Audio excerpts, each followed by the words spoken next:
শারীরিক সুস্থতা যে আল্লাহর দেওয়া কত বড় নেয়ামত সেটা একজন অসুস্থ রোগী আর একটা অসুস্থ বাচ্চার মাই খুব ভালো বলতে পারবে। আমার কাজিনের বেবি 1.5 বছর প্লাস বয়স হবে ওকে হসপিটালে ভর্তি করেছিল বেশি ঠান্ডাজনিত সমস্যার জন্য। প্রথম দিন দেখতে গিয়ে আমি বলে আসি যে তারপরের দিনে লাঞ্চটা আমি নিয়ে যাব, তো আমি ওইটারই প্রিপারেশন নিচ্ছিলাম সকাল থেকেই। আমার কাজিনটা আমার হাতের বিরিয়ানিটা খুব পছন্দ করে, তাই ভাবলাম অল্প একটু বিরিয়ানি করে নিয়ে যাই। আসলে হসপিটালে 2-3 পদের তরকারি দিয়ে ভাত খাওয়ার মতো প্লেস কিন্তু না, আর বাচ্চারা অসুস্থ থাকলে তো আর কোনো কথাই নেই, মায়েদের খাবার ঘুম সবই উড়ে যায়। ওর অবস্থাটাও ঠিক তেমনই। এদিকে আমি বিরিয়ানি রান্নার জন্য মাংসের সাথে সব রকমের মশলা দিয়ে দিয়েছিলাম। এরপরে সবশেষে দিয়ে দিলাম তেল। এবার হাত দিয়ে খুব ভালোভাবে মাখিয়ে নিব। আর আমি অল্প কিছু মটরও ভিজিয়ে রেখেছিলাম, সাদা মটর, যেটা চটপটি খেতে ব্যবহার করা হয় ওই মটরটাও দিয়ে দিব বিরিয়ানির মধ্যে। এই মটরটা দিলে কিন্তু তেমন একটা খারাপ হয় না, বিরিয়ানিটা খেতে ভালোই লাগে। তো আমি এবার মাংসের সাথে খুব ভালোভাবে সবগুলো মশলা মাখিয়ে নিয়ে এরপরে আপনারা চাইলে অবস্থায় কিছুক্ষণ রেস্টও রাখতে পারেন। আমি ডিরেক্ট বসিয়ে দিব চুলায়। মাখানো শেষে হাতের সাথে যে মশলাগুলো লেগেছিল ওই হাতটা ধুয়ে পানিগুলো দিয়ে দিব। এ পর্যায়ে যে পানিটা দিয়েছি সেটা দিয়েই আগে চুলায় বসিয়ে দিব। আর আমি অল্প একটু বেরেস্তা করে রেখেছিলাম, সেখান থেকে অল্প একটু বেরেস্তা ছিটিয়ে দিছি। এবার চুলায় বসিয়ে দিয়েছি। তো এই যে পানিটা আমি দিয়েছি প্রথমে, ওইটা দিয়ে কিছুক্ষণ মাংসটা কষিয়ে নিয়ে এরপরে মাংসটা খানিকটা সিদ্ধ হওয়ার জন্য আবার আমি পানি দিয়ে দিলাম। এবার এই পানিটাতে মাংসটা সিদ্ধ হয়ে আসবে। আর আমি মাংসের টুকরোগুলো অনেক ছোট ছোট করেছি যেন একটু দ্রুতই সিদ্ধ হয়ে যায়। এ পর্যায়ে কিছু আলু কিউব করে রেখেছিলাম, আমি সেই আলুগুলোই দিয়ে দিব। এই পর্যায়ে যে পানিটা আছে ওই পানিটা দিয়ে আলু আর মাংস অনেকটাই সেদ্ধ হয়ে যাবে। বাকিটা সেদ্ধ হবে ভাতের চাল যখন দিব তখন। আর এই চুলায় আমি একটু ডিম ভেজে নিব। আমি ডিম সিদ্ধ করে নিয়েছিলাম, ওটা দিয়ে একটু ডিমের কোরমা করব। বাসায় টক দই না থাকলে কোনোই চিন্তা করবেন না, আজকের রেসিপিটা খেয়াল করলে ডিমের কোরমাটা খুব সুন্দরভাবে টক দই ছাড়াই রান্না করতে পারবেন। এই ডিমগুলা মেবি নতুন ডিম ছিল, সেদ্ধ করার পর ছুলতে গিয়ে ডিমের 12টা বেজে যায়, মানে উপর থেকে অনেকখানি ডিম খোসার সাথে উঠে উঠে যাচ্ছিল। আর ডিমগুলো অত বেশি ভাজারও প্রয়োজন নেই, উপরে হালকা একটু কালার গোল্ডেন কালার চলে আসলে তখন আমি ডিমগুলো তুলে নিব। এদিকে আমার মাংসের যে পানিটা ছিল সেটা একেবারে শুকিয়ে আসছে। মাংসের পানিটা একেবারে শুকিয়ে যাওয়ার পরে চালটা দিবেন। আর চালটা আগে আমি কিছুক্ষণ 10-15 মিনিট ভিজিয়ে রেখে এরপরে ধুয়ে ঠিকভাবে পানি ঝরিয়ে নিয়েছিলাম। আর যখন আপনি মাংসের পানিটা একেবারে শুকিয়ে এরপরে চালটা দিয়ে কিছুক্ষণ ভেজে নেবেন তখনই আপনার ভাতটা হবে একেবারেই ঝরঝরে। আমার কিন্তু চালগুলো ভেজে নেওয়া শেষ। সে পর্যায়ে আমি পানি দিয়ে দিব। আর পানির পরিমাণটা যদি বলি, আপনারা 1 কেজি চালের জন্য নেবেন 2 কেজি পানি। আর যদি 1 পট চাল নেন তাহলে ওটার জন্য যে 2 পট পানি নেবেন। আমি এখানে প্রায় 3 কেজির মতো পানি দিয়েছিলাম, কারণ আমার চালের পরিমাণ ছিল 1.5 কেজি। এ পর্যায়ে আমি ঢাকনা দিয়ে ঢেকে দিব পানিটা ফুটে আসার জন্য। আর পানিটা কিন্তু খুব দ্রুতই ফুটে যাবে, কারণ আমি গরম পানি ব্যবহার করেছি। আর আমি মাংস সিদ্ধ সময় লবণ অল্প দিয়েছিলাম, তাই আবার একটু লবণ দিয়ে দিলাম। এই যে পানিটা ফুটে আসছে, এবার আমি দিয়ে দিব বাকি বিরিয়ানির মশলাটা। আমি কিন্তু মাংসের সাথে মাখানোর সময় হাফ দিয়েছিলাম, আর বাকিটুকু এ পর্যায়ে দিয়ে দিব। এরপরে দিয়ে দিব কাঁচামরিচ। আর লবণটা আমি চেক করে দেখেছিলাম, লবণটা একটু কম লেগেছে, তাই আরেকটু দিয়ে দিলাম। এবার কাঁচামরিচ দেওয়ার পরে আমি একটু গোলাপ জল দিয়ে দিলাম। এরপরে দিয়ে দিলাম আমার কাছে 4-5টা আলু বোখরা ছিল সেগুলো। আর আপনারা সবসময় খেয়াল রাখবেন, যখনই ভাত আর পানি সমান সমান হয়ে আসবে ওই টাইমে যদি আপনি লবণ চেক করে দেখেন লবণটা অতিরিক্ত মাত্রায় লাগতেছে, তখনই বুঝতে হবে যে আপনার ভাতে লবণের পরিমাণটা ঠিক আছে। আর যদি কম মনে হয় তাহলে তখনই আর একটু লবণ দিয়ে দিবেন।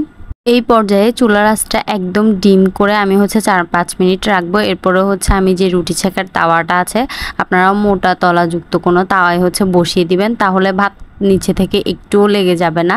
এবার আমি ডিমটা রান্না করার জন্য প্রথমেই তেলে অনেকগুলো পেঁয়াজ কুচি ছেড়ে দিলাম। এবার এগুলোকে আমি গোল্ডেন ব্রাউন করে ভেজে নিব।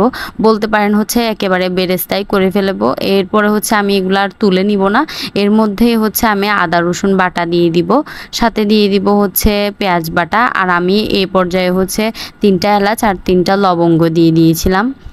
আগে আমি যখন নতুন নতুন রান্না শিখতাম, এটা ওটা রান্না করতে গেলে যদি ইউটিউব থেকে কোনো রেসিপি দেখতাম তখন দেখতাম অনেক কিছু লাগবে, এত কিছু তো আমার বাসায় নাই, ওইটা ভেবে পরে আর রান্নাই করতাম না। কিন্তু এখন বুঝি একটা জিনিস না থাকলে সেটার পরিবর্তে কোন জিনিসটা দিলে আমার রান্নাটা পারফেক্ট হয়ে যাবে, প্লাস হচ্ছে বাসায় থাকবে, আমার আবার বাড়তি কোনো কিছুই হচ্ছে কিনে আনতে হবে না। এদিকে আমি যে মশলাগুলো দিয়েছিলাম সেগুলোকে খুব ভালো করে ভেজে নিয়েছি, একদমই হচ্ছে গোল্ডেন কালার হয়ে গেছে। এ পর্যায়ে একটু পানি দিয়ে দেবো যেন মশলাটা পুড়ে না যায়। এরপরে ম্যাজিক মশলা যেটা ছিল, ম্যাগি ম্যাজিক মশলা, ওইটা পুরো 1 প্যাকেট হচ্ছে আমি দিয়ে দিয়েছি। আর দিয়ে দিয়েছি অল্প একটু হচ্ছে মাংসের মশলা। আর বেশি মশলা দিব না, তাহলে বেশি কালার চলে আসবে। আর একদমই মশলা না দিলে তখন কালারটা বেশি সাদা লাগে, ওইটা আবার ভালো লাগে না। সেজন্য হচ্ছে হালকা একটু মশলা দিয়ে দিলাম মাংসের। এই পর্যায়ে মশলাটা কষিয়ে নিয়ে আমি ডিমের ঝোলটা দিয়ে দিলাম। আর দিয়ে দিব হচ্ছে এখানে 1.5 চামচের মতো গুঁড়ো দুধ। গুঁড়ো দুধটা দেওয়ার কারণেই হচ্ছে আমাদের আর টক দইটা ব্যবহার করতে হবে না। টক দইটা দিলে হয় কি গ্রেভিটা একটু গাঢ় হয়। গুঁড়ো দুধটা ব্যবহার করলে কিন্তু কোরমার টেস্টটা কোনো রকমই পরিবর্তন আসবে না। শুধু হতে পারে আপনার ঝোলটা একটু পাতলা লাগবে, যেরকমটা হচ্ছে টক দই দিলে আর একটু গ্রেভিটা বেশি ঘন হয়। তা আমি যেহেতু একটু ঝোল ঝোল রাখবো, হালকা একটু পাতলা থাকবে কিন্তু টেস্ট থাকবে একেবারে সেম। পর্যায়ে আমি 4টা কাঁচামরিচ দিয়ে দিচ্ছি, এগুলোকে ফালি করার প্রয়োজন নেই, গোটা গোটায় দিয়ে দিব। এগুলো থেকে কোনো ঝালই বের হবে না, জাস্ট হচ্ছে কাঁচামরিচের ফ্লেভারটা এটার মধ্যে অ্যাড হবে। এভাবে হচ্ছে ঝোলটাকে কিছুক্ষণ হচ্ছে ফুটিয়ে নিব। আর এদিকে আমার বিরিয়ানিটা এটা হচ্ছে একেবারেই রেডি। আর আশা করি দেখেই বুঝতে পারতেছেন ভাতগুলো অনেকটাই ঝরঝরা হয়েছে। আর এই পর্যায়ে হচ্ছে আমার কাছে অল্প কিছু বেরেস্তা বেঁচে ছিল, সেই বেরেস্তাগুলো হচ্ছে আমি এখানে দিয়ে দিব। আসলে আমার কাজিনকে আমি বলতেছিলাম রান্না করে নিয়ে যাওয়ার কথা, কিন্তু ও মানা করতেছিল বারবার। তারপর আমি বললাম ঠিক আছে, আমি জাস্ট হচ্ছে বিরিয়ানিটা রান্না করে আনবো, বেশি কিছু করব না। ও হচ্ছে খাওয়া দাওয়াই ছেড়ে দিছে প্রায় ছেলের অবস্থা দেখে। এদিকে হচ্ছে আমার ডিমের কোরমাটাও রেডি। আর হচ্ছে আমি যেহেতু হসপিটালে চলে যাব, রান্না বান্না শেষ করেই দ্রুত হচ্ছে আমি ধোয়াপালিগুলো করতেছিলাম। আর ধোয়াপালিও হচ্ছে বেশি হয়ে গেছিলো, তো আমি সবসময় উপরে এই ঝুড়িটাতে রাখি ধুয়ে। আজকে হচ্ছে এই বড় থালিটাতে নিয়ে নিব, যাতে হচ্ছে সবগুলো এটার মধ্যে এঁটে যায়। আর দেখুন কোরমার কালারটা কি সুন্দর আসছে, কোরমার ঝোলের কালারটা। আমি হচ্ছে এখন ওদের জন্য যেগুলো নিয়ে যাব ওইগুলো হচ্ছে বাটিতে নিয়ে নিব। আর আমি বাবুর জন্য হচ্ছে শুধু একটা ডিম সিদ্ধ করে নিয়েছি, ওকে হচ্ছে স্যালাইনের উপরে রাখছে, ওকে কিছু খাবার দেওয়া যাচ্ছে না। ও মানে খেতে গেলেই ওর শ্বাস নিতে কষ্ট হচ্ছে, ঠান্ডা থেকে প্রায় নিউমোনিয়া একটা ভাব চলে এসেছে ওর। তো যাই হোক, আল্লাহ হচ্ছে ওকে সুস্থতা দান করুক। সবাই আমাদের বাবুটার জন্য একটু দোয়া করবেন। আমি ওর ডিমটা হচ্ছে জাস্ট এই ঝোলের পাশে বসিয়ে হচ্ছে নিয়ে যাব। এখানে ডিমটাকে কোনো রকম হচ্ছে ভাজিনি। তো এবার তরকারিটা রেডি করা শেষ। আমি হচ্ছে ভাত আগে থেকে নিয়ে নিছি, আর অল্প একটু সালাদ কেটে নিয়েছিলাম, তো সালাদটা নিয়ে নিচ্ছি। আসলে ওর খাওয়া দাওয়া একেবারে বন্ধ হয়ে গেছে। আমি ভাবলাম ও যেহেতু আমার হাতে বিরিয়ানিটা পছন্দ করে, এটা নিয়ে গেলেও যদি 2টা ভাত খায়, সেই ভেবে হচ্ছে আমি বিরিয়ানিটা নিয়ে যাচ্ছিলাম আর কি ওদের জন্য। আর হসপিটালে খাওয়ার মতো মানে ওই মেন্টালিটিটা থাকে না। বাচ্চা অসুস্থ, যে কেউ যদি অসুস্থ হয় হসপিটালে গেলে, তখন আর খাওয়া দাওয়ার ওই মন মানসিকতাটা সবার থাকে না। তো আমি হচ্ছে নিয়ে একাই বেরিয়ে পড়ি বাসায়, ইহানকে আমার ভাইয়ের কাছে রেখে তারপরে হচ্ছে আমি বের হয়ে গেছি। ওদেরকে বলছিলাম যে আমার যদি আসতে লেট হয় তাহলে তোমরা খেয়ে নিও। আবারও বলি, আমাদের বাবুটার জন্য হচ্ছে সবাই বেশি বেশি দোয়া করবেন, যেন হচ্ছে ও দ্রুত সুস্থ হয়ে যায়।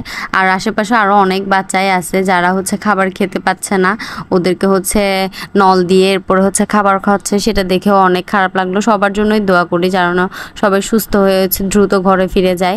তো এই তো আজকের ভিডিওটা এই পর্যন্তই রাখবো। যদি ভালো লাগে অবশ্যই লাইক, কমেন্ট এবং শেয়ার করে দিবেন। পরবর্তী ভিডিওর জন্য পাশে থাকবেন। সবাই ভালো থাকবেন, সুস্থ থাকবেন। আল্লাহ হাফেজ।